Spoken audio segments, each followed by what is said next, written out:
Welcome to Tech Tips. I'm Len Groom. Today we're talking about automatic transmissions. Automatic transmissions are somewhat of a mystery to most people. You put the car in drive and it goes forward. You put the car in reverse, it goes backwards. But what goes on inside that transmission to make that happen? We went out and talked to an industry expert to get maybe the inside view, if you will, on the inner workings of the automatic transmission. Let's listen to what he had to say. This is a torque converter out of an automatic transmission. This torque converter works as a coupling device. Therefore, there's propellers and there's fins and there's sprags and clutches inside of it. What this does is it bolts your engine and this transfers your power to your transmission, thus drives your wheels. This is the lower side of your automatic transmission. This is a transmission pan where all your fluid is held. You can see the solenoids, shift valves.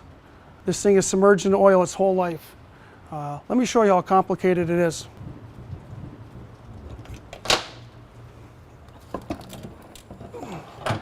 Fluid has to run through all these passages at certain times to shift valves, to make your car shift.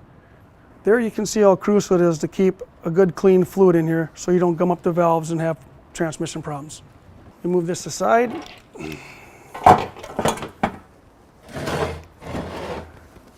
These are all the parts that come out of automatic transmission. The clutch drums, the planetaries, the pump, sprags. These are all the rotating parts of an automatic transmission. This is a clutch drum full of clutches. The clutches look like this, friction in a steel. And what happens is ATF fluid applies pressure to the pistons, which applies pressure to the clutches, which allows your car to make the shift. Let me pull these clutches out of here. Steels. Let's take a little closer look. As you can see in the clutch drum, with the clutches removed, you can see from like lack of maintenance, the fluid breaking down. You can see the wear we're getting. There you can see it's crucial to keep your transmission fluid clean.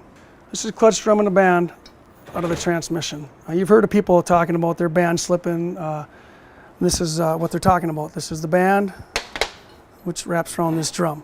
And as you can see, the drum is starting to slip. Therefore, once it slips, it'll create more heat, break the fluid down, and eventually you are replacing all these parts. I do have some transmission fluid out of this transmission. This transmission fluid is completely broken down and it looks like tar. This transmission fluid has been overheated and has been in this transmission way too long. And this is what caused this transmission to fail. Here's an example of what your automatic transmission fluid should look like. It's a bright red and it has no contaminants. And that's what should be running through your transmission. This is basically how the automatic transmission works, or in this case, how it failed. The number one cause of the automatic transmission failure is not servicing your transmission fluids. Well, as you can see, there's a lot going on inside that transmission. But there are a couple of really important things to remember. Number one is that heat can kill an automatic transmission. The other thing is, don't leave the fluid in there too long. So you want a fluid that has an ability to last and also to be able to take some heat. AMSOIL's automatic transmission fluid is up to that task. Thanks for watching. We'll see you next time.